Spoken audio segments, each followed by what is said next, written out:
Hello, Achim Yekarim. Shavua Tov, Shavua Mevorach. I had a fantastic question by a young man who sent me this question. I figured that the question is so good, I must make a chidush for it. And he asked me the question about last week's parasha, Parashat Ki Titzeh, a parasha that's full of mitzvot that we learned last week, Baruch Hashem. But he said that one of the mitzvot doesn't make sense to him. And he says that in chapter 22, verse 6 and 7, there's a mitzvah of Shluach haKen, which is sending the mother bird away from its nest in order for you to take the eggs or the young birds away from the mother, but not while she's there. And not only is it a mitzvah that Hashem is asking you to do, or commanding us to do, but on top of that, he's saying that if you actually do this, Leman yitav lach ve'arachta yamim, it will be good for you, and you will prolong your days. You'll get a longer life. This is in the same level of a reward in this world, like respecting your parents.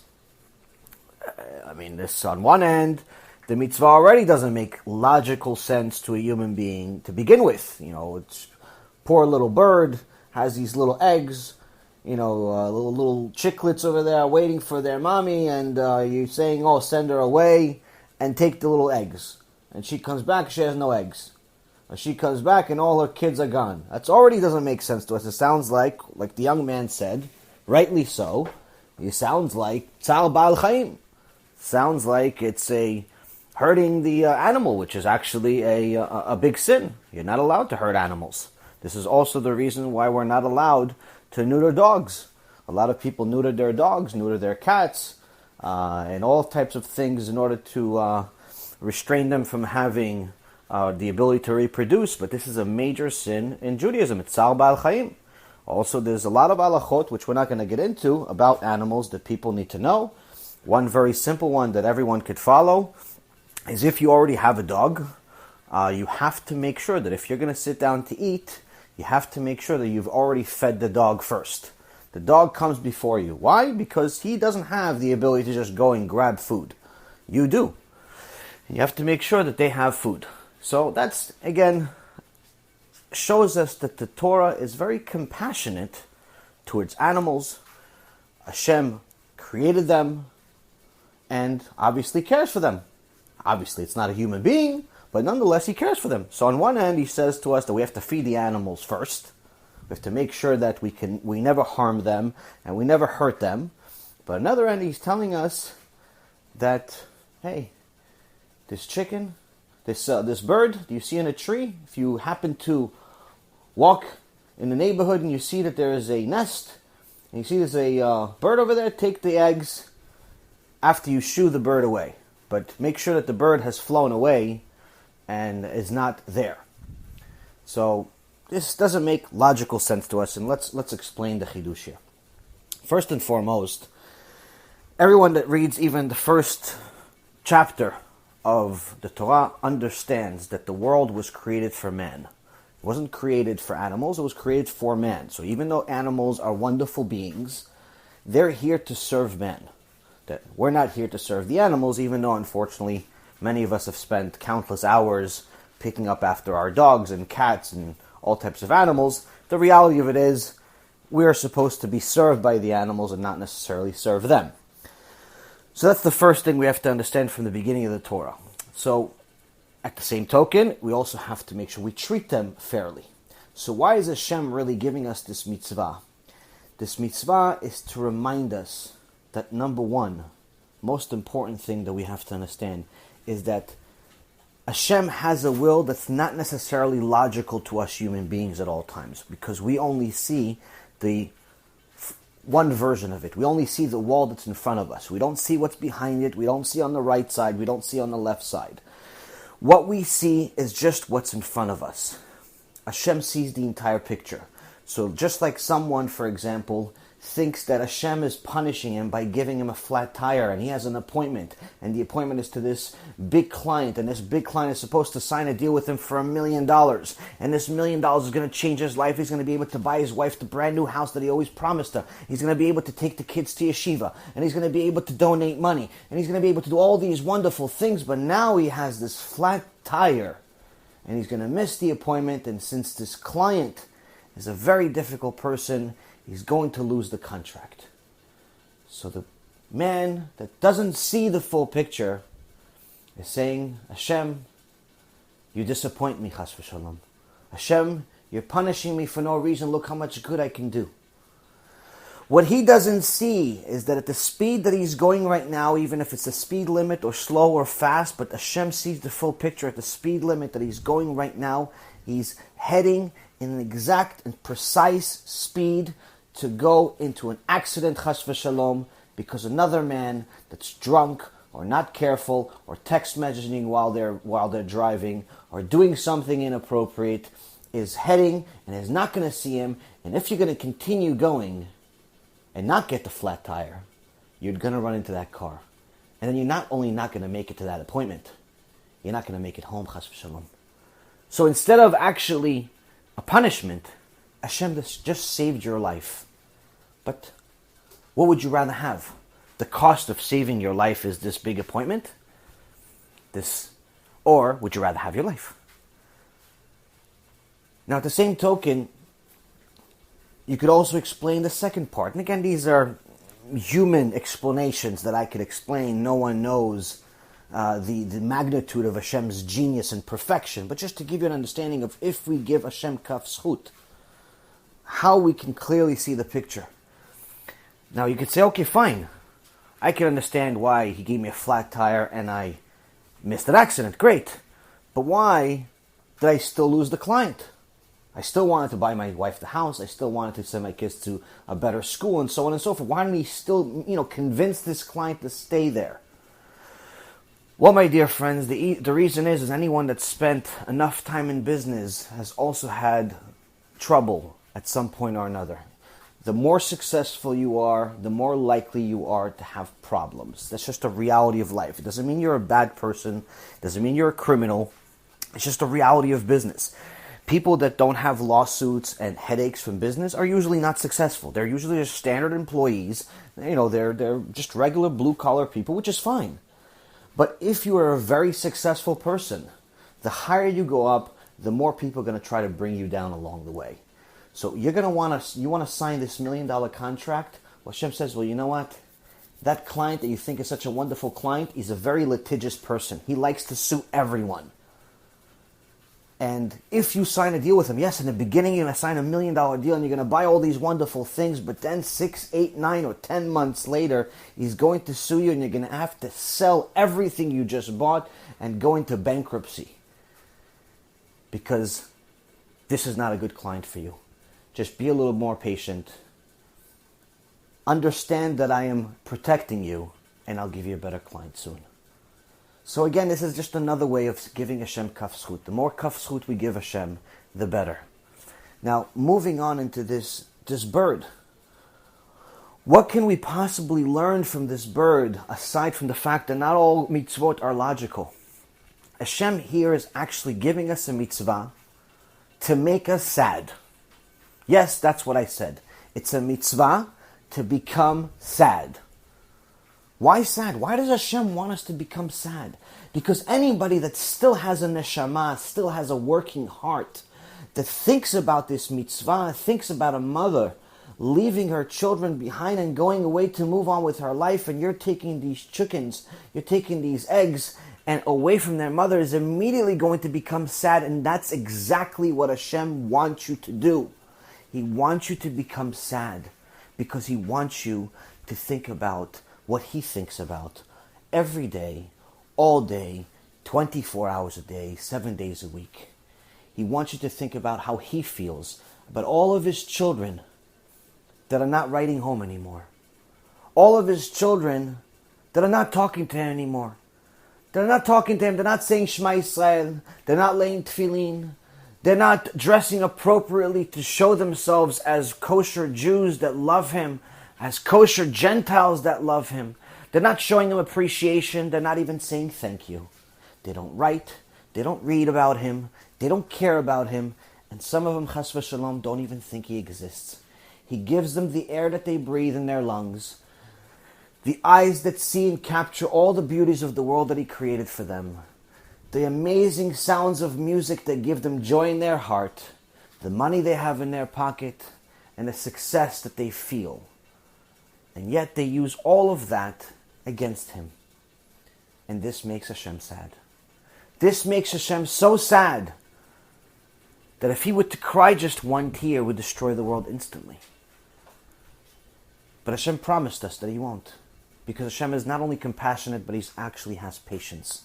But he needs you to see and feel what he feels. Because it's up to you to help his kids come back home. Each one of us has a responsibility. Am Yisrael, the nation of Israel, Chazal tell us, is like one body, one neshama. We are all responsible for each other. We cannot be these selfish people that only care about ourselves, only care about our own success, only care about our own learning and our own things, and be secluded little hermits in our houses while the neighborhoods around us are burning apart, desecrating Hashem's name at will. We have to start taking care of our brothers and sisters and get them back home. If you're already religious, start worrying about the people that are not religious. Start helping the ones that are not religious. Don't think that just because you're learning Torah every single day and your kids are going to yeshiva and your girls are obviously modest and everything is fine, and yeah, you have your olam haba, but while your friends, family, and and everyone else is doomed because they have no idea who Hashem Yitbarach is. You have to get up off your chair and do something about it. If you're not religious, then think about it. How can you be so ungrateful? How can you use your eyes but never look up to Hashem? How can you use your ears but never want to listen to a tefillah, never want to listen to prayer with the beautiful words in the Torah that we have, never want to listen to a shiur Torah? If you have money in your pocket and you have the strength to go to work, why are you using all of that money and all of that strength to go do bad things, to go do sins, to go against Hashem, to create problems in this world? How can you be so ungrateful? And this is another mitzvah that we learned in last week's parasha, where Hashem told us, there are two nations that I will never accept, even after 10 generations, I will never accept them as converts. You have the nation of the Moabites and the nation of Ammon. Hashem says, these two nations, I'll never accept them. But the nations of Edom, from Esav, and the nations of Egypt, after 3 generations, I will accept them. They can become converts. They can come into Klal Yisrael. So Chazal asks, how could this be? I mean, if you look at the Moabites, they weren't exactly the greatest, but they came from Lot, the nephew of Avraham Avinu. They have some type of credit. Ammon, same thing, also came from Lot. Edom, that's Esav.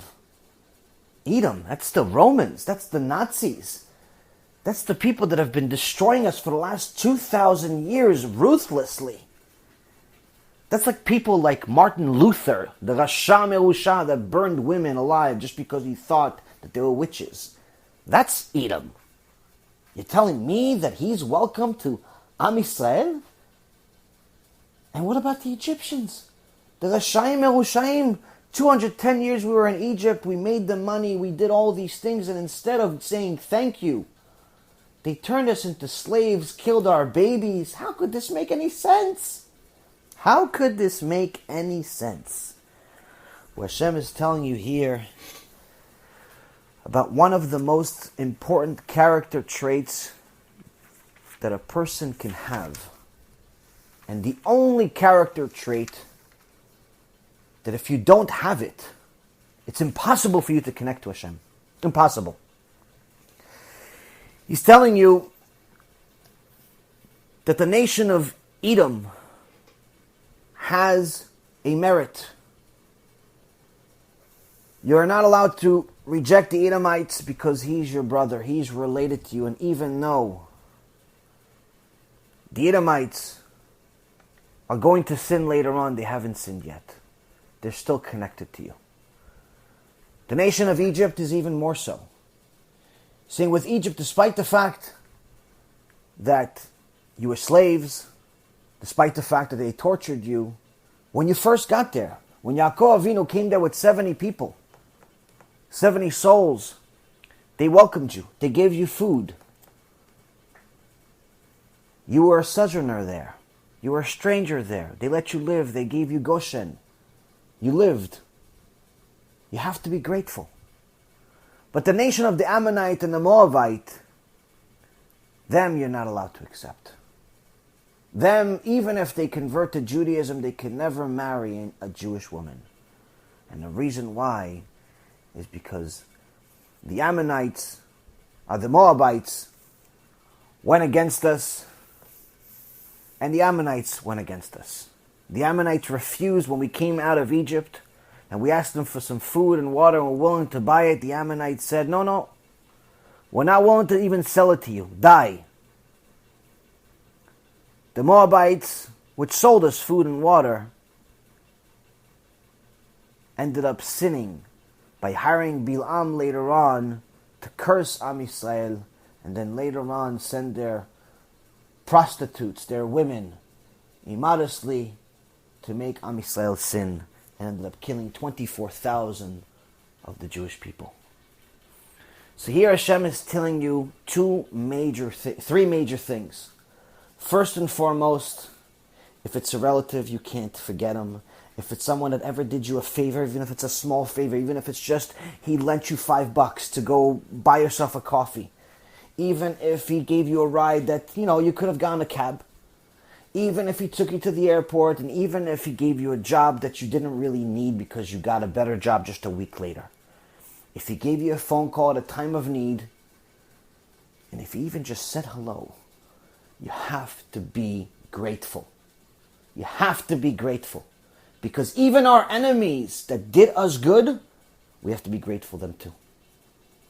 But on the other hand, the nation of Ammon and the nation of Moab that actually are only here because of Avraham Avinu, our forefather, that saved the life of Lot, they were ungrateful. Instead of selling us food, they didn't want to sell us food, the Ammonites. And the Moabites, yes, they sold us food, they made some money off us, but on top of that, instead of showing continuous gratitude, and that it's not purely business, they ended up hiring somebody to kill us. Ended up killing 24,000 of us. Hashem says these two are ungrateful. They're ungrateful for everything you've done for them. Your forefathers have done for them, and Hashem Yitbarach has done for them. And someone that's ungrateful, I hate them. And it says in the Gemara, there are several types of people that Hashem hates. And one of the ones that's being highlighted as someone that Hashem hates, not dislikes, but actually hates, is an ungrateful person. And they use Parashat Ki Tetzeh and the issue of the Amorites and the Moabites as an example of someone that Hashem hates. We cannot be ungrateful. The same goes with the mitzvah of Shluach haKen. We cannot be ungrateful with all of the wonderful things that Hashem gives us on a day-to-day basis, and let Hashem continue being sad and continue crying over Am Yisrael, while Am Yisrael does not keep Shabbat, does not keep kosher, does not keep anything, and does not even pray. We have Rosh Hashanah coming up in a couple of weeks. It's Judgment Day. Each one of us is going to have to report why we believe that Hashem should give us another year to live. Another year full of success, health, happiness. And the one main thing we also have to do is say, I'm sorry. So the two things that we can do and add to our prayers is, number one, say I'm sorry for the people that you didn't save over the last year, because it was your responsibility. That's why they're in your life. And number two, promise Hashem that this year, Be'ezrat Hashem, you'll do much better. Because you feel his pain. Because you now understand what he wanted you to learn from seeing the bird losing its kids. Hashem doesn't want to lose his kids. Help him. And Be'ezrat Hashem, you'll help yourself. Thank you for learning with me, and may Hashem continue to bless you.